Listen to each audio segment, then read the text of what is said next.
Hi, everyone. I'm a bit early, so I'm talking anyway. And I've started a bit early, but let's go for it.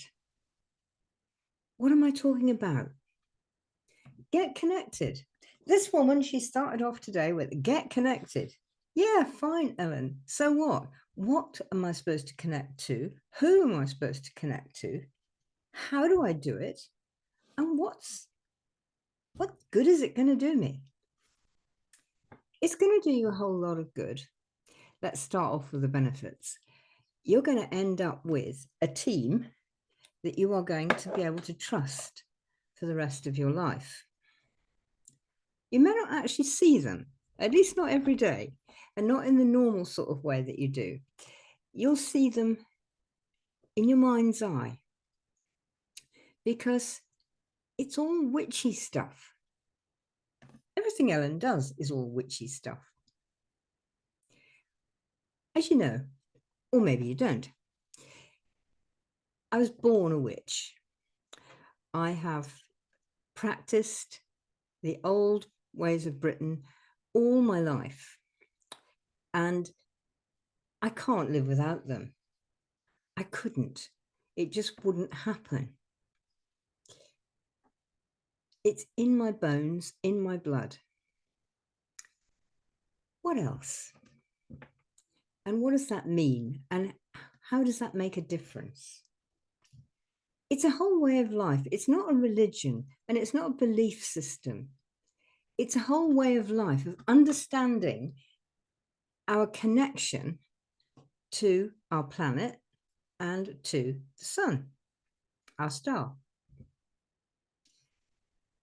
You probably don't think about it very much, but without planet Earth, we couldn't any of us be. We absolutely need it.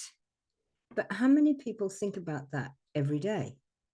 How many people even bother to think, well, thank goodness there is a planet Earth.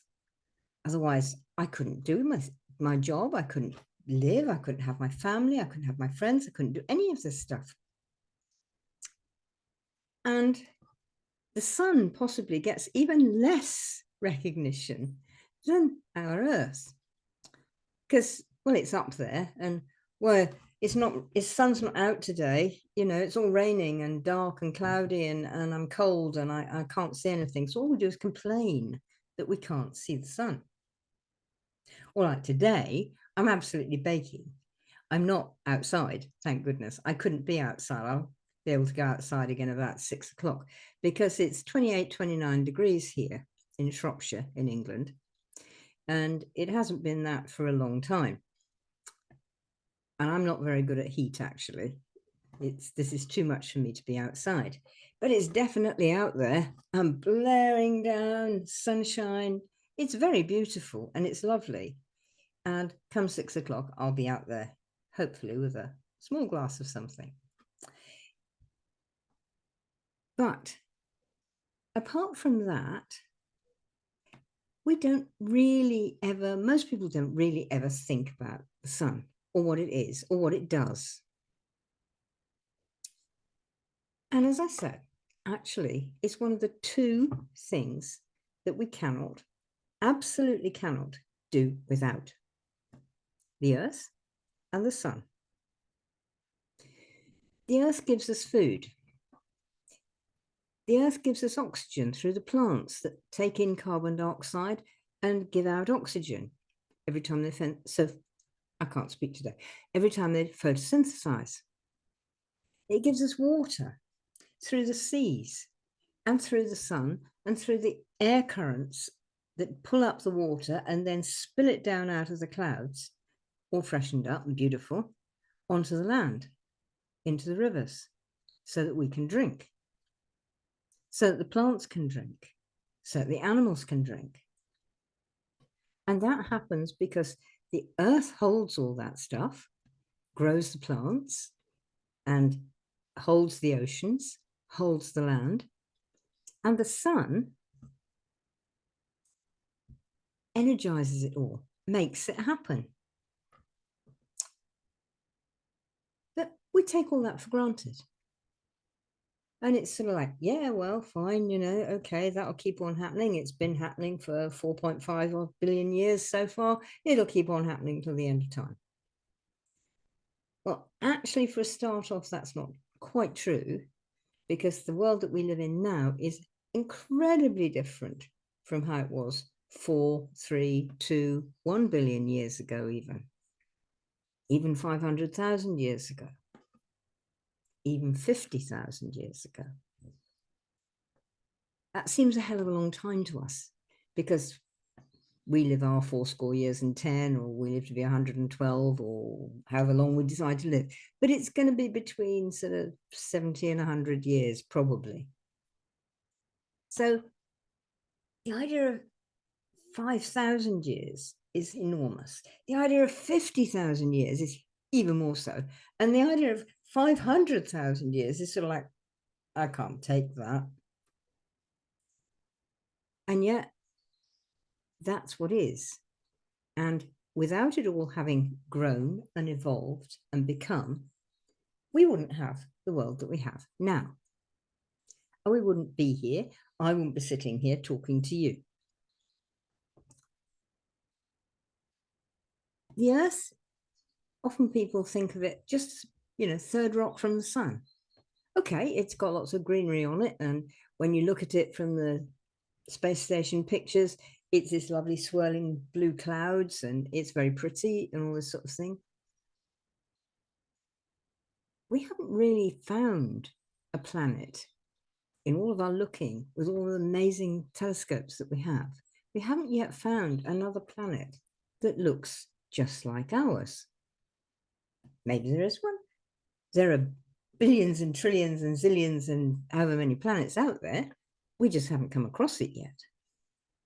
So our planet is fairly unique for us. It can produce water. It can produce oxygen and air for us to breathe. It can produce food. And it can hold us. And it gives us somewhere to land, to ground. And the sun makes it all happen. The Earth can't do that on her own. If she hadn't got a star as her partner in all this, none of it could happen, because it's the massive energy that comes from the sun, the radiation that comes from the sun, that gives us our energy, that gives us our light and our heat and our power. Yeah, even our power. And not just by solar either. Even going back to old fossil fuels. Coal, for instance, that's made from ancient trees that have been squashed by masses of earth coming down on top of them.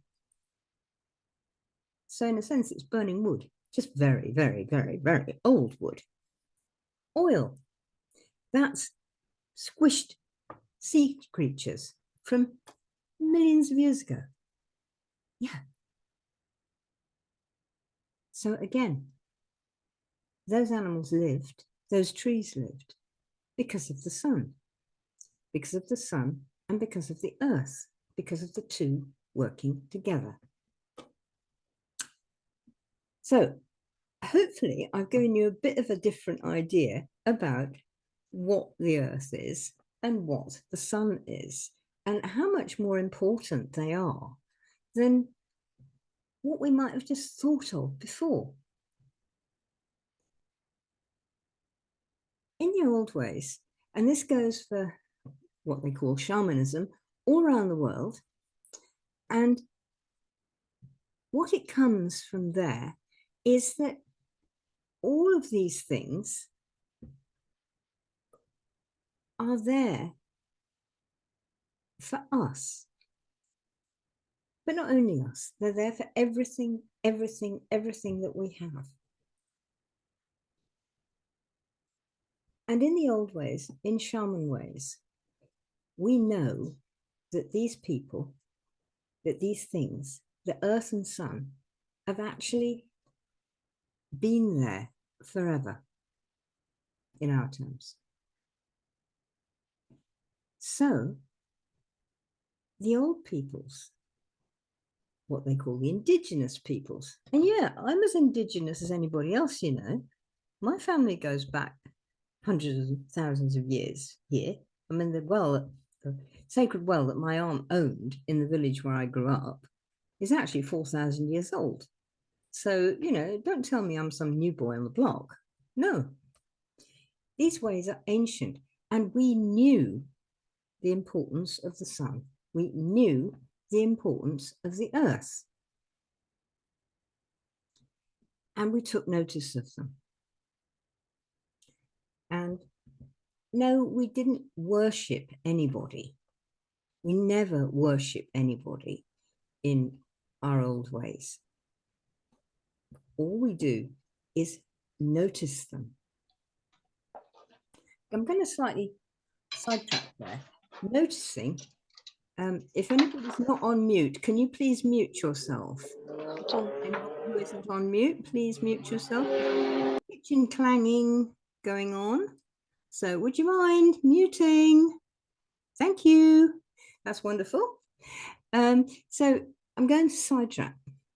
One of the things that we all hate is not to be seen, not to be noticed, not to be taken any notice of. Funnily enough, our planet can get a bit peeved at not being noticed. And even our star, our sun, can. So the old peoples all notice them and speak to them and connect with them every day. Okay? So we notice the sun and the earth, and we connect to them. Well, it all sounds lovely, Ellen. That's absolutely marvelous. Fantastic stuff, girl. But so what? I've not been noticing it for 20, 30, 40, however many years old I am. I've not really noticed. I've not really taken any difference. What difference has that made to me? Do you suffer from, say, stress? Do you suffer from overwhelm? Do you suffer from far too many choices to have to make? Do you suffer from, a head full of things that you can't manage to do? Do you suffer from not having enough time? I mean, who isn't time poor? Practically everybody is. And you suffer from maybe not having a good relationship, maybe not having a nice place to live, maybe not having anywhere to live sometimes.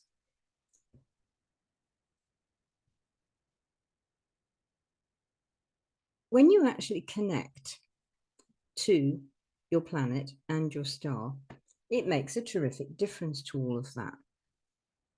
You suddenly find that where you had everything like this in your face, it all moves away.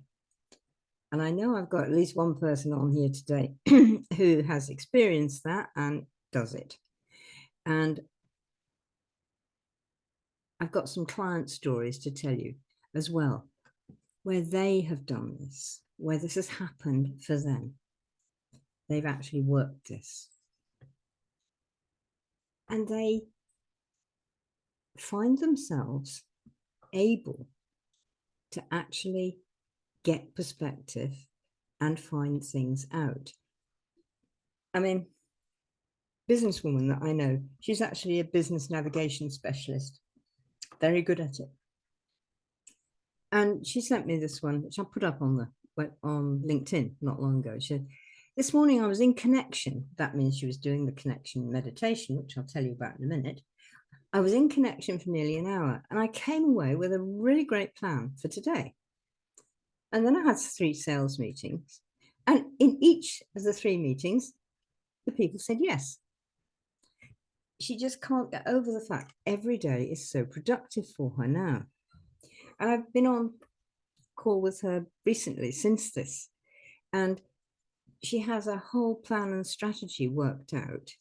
She's learning how to use her core values as part of her storytelling to show people how she works so that it makes things a lot easier.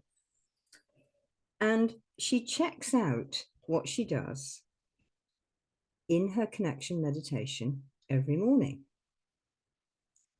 So that's sort of quite something, really. A completely other end of the spectrum One of my clients is a really hot AI specialist and creator and that kind of thing.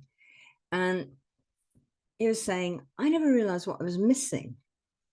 When I make the connection every day, my whole work goes better. I get through so much more and I get through it successfully. The number of failures that I have is relatively very small. And they're not really failures, they just might be slower than I would want them. But they come through, they keep coming through. I'm able to show people what I do and show them how it helps them and how they want it, how they need it, even. So I think that's really important. And this is what these people have got from learning to connect. So, okay, to reverse again. We know in the old ways, as a witch, as a shaman, whatever you want to call it, we know that Earth and Sun are two enormous, powerful beings. We also know, and this is going to be a bit hard for you maybe, we know that they have consciousness. Insofar as anybody knows what consciousness is, well, we all know what consciousness is. We know when we feel conscious, but we may not know how to explain it. And science certainly doesn't know how to measure it. They've got all sorts of ideas, and maybe it's part of the prefrontal cortex, but maybe it isn't because other things don't quite work there. So they're still messing about with how to measure it. And yet we all know it's there because we all know when we're conscious. Well, when you've made the connection with Earth and Sun, you start to realize that they're conscious. What my business lady said, I made the connection and I was making my plan. Now, she knows that the ideas that come to her there, they don't really come to her from her own brain. They come to her from somewhere. Weird, mystical, yeah. But they do. They come from outside of herself, a consciousness outside of herself. She's happy with that. Partly she's happy with that because she's worked with it and found that it works and that it's not scary at all, that it actually just boom, does it. So she talks with them. She says, does this feel right? Am I on the right path? Perhaps something like that. And she will either see something in her mind's eye or get a feeling inside that will just go, yes. We've all had that feeling that, yes, that's the thing. That's what we know. That's what we need to be doing. We can't explain why we've got it. And if we try and somebody says, well, how do you know that? It doesn't sound in the least logical to me, Ellen. Why are you going down there? Because all the books say it's different. And you can't, excuse me, you can't logically explain it. Okay? Doesn't stop you knowing it. Just because you can understand something, understand how it works, understand where it comes from, just because you can explain it logically in an intellectual academic seminar or something, it doesn't mean to say you need all that to know it. You absolutely know things inside. So we know Earth and Sun are conscious. And we know that they're absolutely overflowing with huge powers and that those powers can ignite our own inspiration. I was brought up to do the connection meditation. My mum was holding me in her arms, cradling me, and she would sort of sing chant it through with me. You know, when I was just days old, probably. That's what Dad told me. And it's what had happened for him, and it's what had happened for her. that mum or dad would just tell it to you like a story. And you go on a journey and you're there doing it. Now, as some of you know as well, I'm a psychotherapist and I'm a transpersonal psychotherapist, but I've also done a lot of work with Jung's practices and Jung's thoughts and principles, and I really admire him. And Jung has a practice, which again, we were taught while I was doing my degree, called active imagination.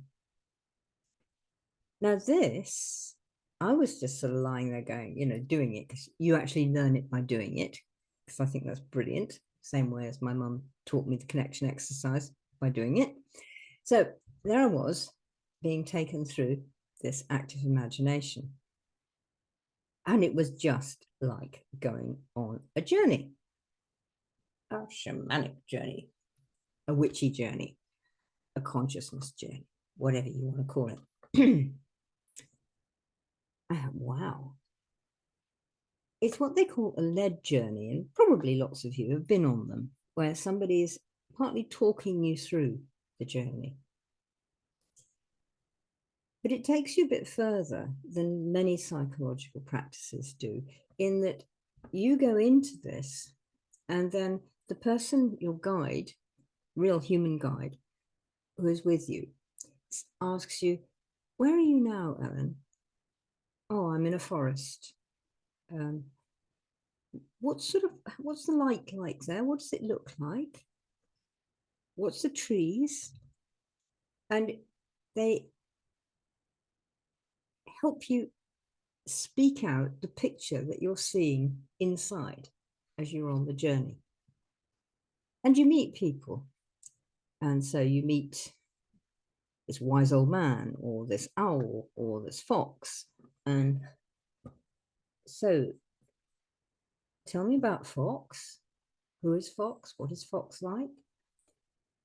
And because you are so released from all your everyday pressures in this state of journeying, you can decide to ask Fox about, every time I have to go into one of these meetings, I just am so stressed, I can't think straight. And below me, Fox comes back with an answer.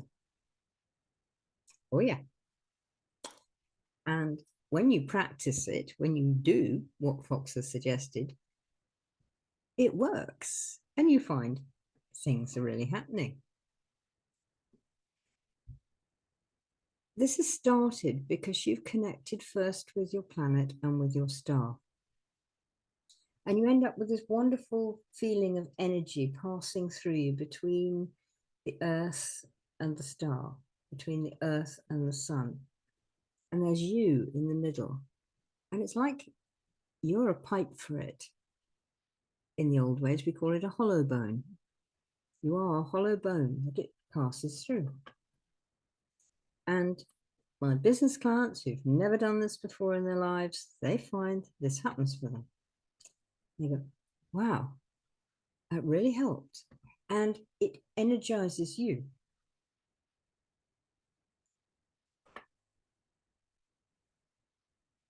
Being energized makes you feel better. Being energized clears a whole load of stuff for you and helps you to really feel good.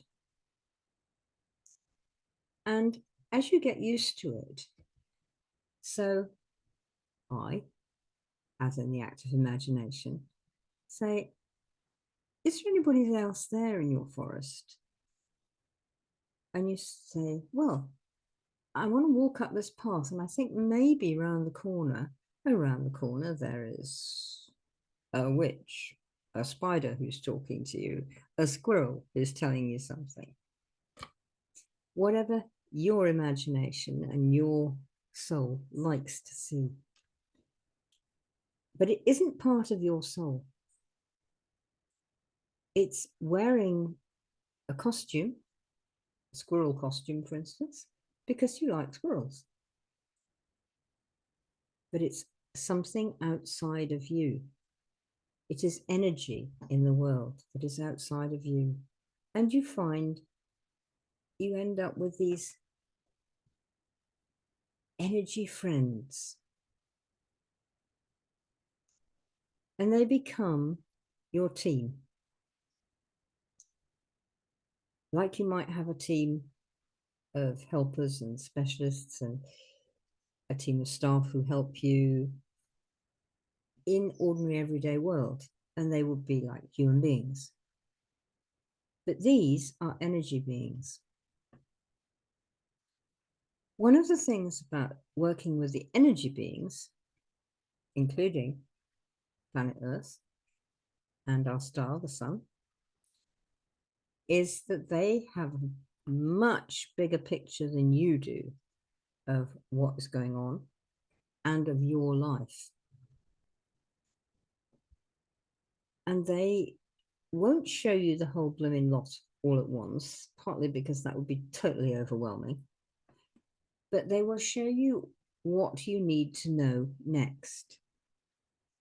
And this has happened recently with a journalist friend of mine, which is a journalist client of mine, but I like her a lot as well. And she used to be a really top journalist, an investigative journalist too. And then various things happened, various traumas happened in her life, and it wiped her out. And she lost all of her creativity and all of her courage, and all of her self-confidence had just disappeared. So she didn't know how to work. And she found me, she came to me. I started her on the Earth Sun connection, and that she found this thing which everybody does it. You know, my clients actually do this in front of me on Zoom. I just done that. They expand. And that expansion stops them feeling crushed inside themselves. And it also makes them feel more inclusive, that they can include more things, that they feel stronger, that they've got an energy connection which is actually making them feel stronger, making them feel more confident. So when they sort of say, well, what am I going to do about this? I don't know how to. I know I need to write articles. She said, I know I need to write articles about the things that are really important to me. And she has a very wise and strong ecological sense, and she needs to write out truth of this. She knows a lot of truth, and she needs to write it out there because, as she says, so much of what we get on the news and in the media is squished. It's not complete, and it's often inaccurate. The little thing which really annoyed her was, oh, plant a tree and everything it'll make everything better. Plant a tree, plant as many trees as you can anywhere, just plant trees and we'll just deal with the carbon. Now, she's had a lot of training in this, so have I in that, and she knows that's absolute bollocks. You can't just plant trees anywhere. Some trees like this particular soil and habitat, some trees like that particular soil and habitat. So if you put one of those there, it can't grow, it'll die. So you've made the situation worse because you haven't known all the things that you need to know. And she wants to put this kind of stuff out there in a way that we can all understand it. Because yes, you can hear about it on scientific papers, you know, where the shortest word has about 15 syllables and you didn't understand it anyway. And so you end up going, yeah, yeah, yeah. And you don't know what you're talking about. You don't know what they were talking about. Well, she wants to put it out in cat sat on the mat language that we can all understand. And I know she can. So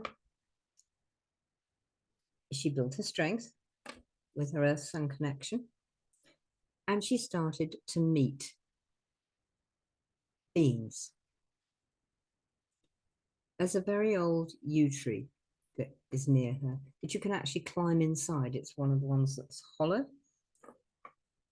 She'd always loved it. And after we'd started working for a bit, like a couple of weeks, she went to visit it again and climbed inside and sat there. And she'd always felt good and felt very enclosed and protected, like a sort of cauldron, a warm cauldron that's holding her. And this time she started to hear voices. Woo woo, certify immediately. The woman's nuts. She's hearing voices. Nah, get off. Load of rubbish. So she listened, and she ended up having a conversation with this being who was talking to her. And it turned out it was the yew tree, the spirit of the yew tree. And it gave her ideas that she'd never had before about how to write her articles, about where to post them.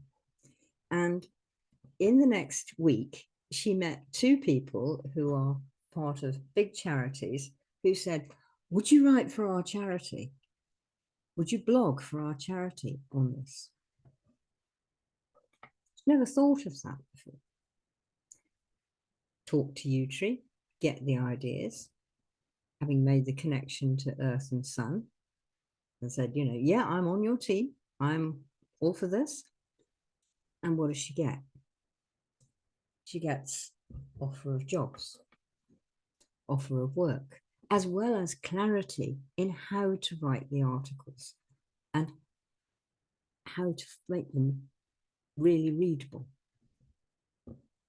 I call that amazing. And it's still amazing to me, you know, even though after all of these years, I've been doing it and I still do it every day. I get online with Earth and Sun every day. I actually do it twice. I do it in the morning and then I do it in the evening before I go to bed and say, if there are any good dreams for me to have that will help me take my next step, please, I'd like to have them. I've also got very good at actually using the recorder on my phone so that I can sort of mumble into the recorder when I'm half asleep before I forget the ideas. And I recommend it. All this witchy, shamany stuff, it doesn't exclude technology. In fact, they think it's great because it makes us a little bit more competent in doing these things. So I do this. I ask every morning, what is my next step for my business? What is my next step for my home? Because I've got a home like everybody else. You can see some of it around me. This is my studio, my office. And I do wildlife gardening, and I have quite a big wildlife garden. And I also help in the local group, which I started, of wildlife gardeners in about a 20-mile radius of us. I think there's about 17 or 18 of us now. And we all meet up and we chat and share ideas. And it's really useful. And there's various other things that I do. I help with the wildlife trusts and I write for the Mammal Society and things like that. So I've got all these things to ask, what's my next step for this? When did I ought to do this? It's a little bit like, little bit like having a sort of CRM process, you know, where you've got your strategy, excuse me again, and you've got your strategy and you need to work it through and you need to have a plan to work it through. Well, you know, blow me, these beings, these amazing beings, they actually help you with this. And they're a hell of a lot more than having just a VA.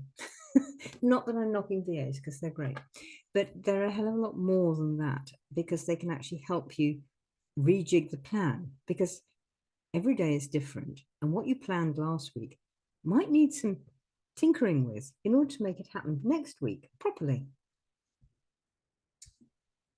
So I do this every day. And I'm working with a client, say, you know, got a client in the afternoon, most afternoons. And what do I need to be? How do I need to be for that client? What do I need to have on hand in order to meet that client's needs? Because while I have, you know, my signature program and all this stuff, and I know what I've got to teach them, every client is bespoke because each of us is different. And so I ask my team, help me. What do I need to do today? And I said they all had this big picture, much bigger picture than us. I can't handle an enormous picture. I'm only a human. But I do need to know my next step, and then my next step, and then my next step. And so I ask for this every day, and it works. And again, my business lady client, she was saying to me in our last session that she'd planned on her strategy that she was going to do this, and then she was going to do that. So she set off to do this, and the computer wouldn't play. And turn it off, turn it on, usual thing. Computer wouldn't play. Turn it off, turn it on, still wouldn't play. So she stopped and she asked one of her team, her familiar spirit, I'll talk about those next time. And she said, am I doing something wrong? Do you want me to do, should I be doing something else? Do you want me to do something else? And there's, yes. Do you want me to do this thing first and then that thing? Yes. So she did. And of course, when she went back doing the thing that she thought she was going to do first, everything worked fine. And the thing that she'd been going to do second actually was needed about half an hour after she'd finished doing it. It's about a course that she's been asked to do for somebody. And the person was on the phone to her half an hour after she'd finished it. And she hadn't been intending to speak to them until the afternoon. So she got it right way around. It was finished. She said, yes, here's the Canva, here's the advert, here's the program, here's this, etc. And she wouldn't have been able to do that if she'd done it the way around, she thought. But she took advice from the team and it worked. So that's what I'm going to talk about with connection today. And I hope it's sort of opened the doors a bit for you and that you've learned a little bit more about what connection can do for you. So you want to know some more? You want to get on a program? You want me to teach you? You want me to show you how to do this? Because this is what I do. Just DM me on LinkedIn and we'll set things up for you. But keep watching here. I'll be gradually explaining even more. Oh, and I'm talking about this quite a bit more. And I've got a little baby connection exercise for you to do on my newsletter this Sunday. So if you get on this post on LinkedIn, if you get on LinkedIn post, you can click and sign up for my newsletter. And otherwise, if you just get on my website, which is www.ellensentier.com, you'll get the connection to sign up for my newsletter straight away on a little pop-up. Do that and you'll get your copy and you'll get your little free taster of a bit of connection on Sunday. Do it now. Make sure you've got it. So that's it for this week. Great to be with you, everybody, and see you next week. Bye.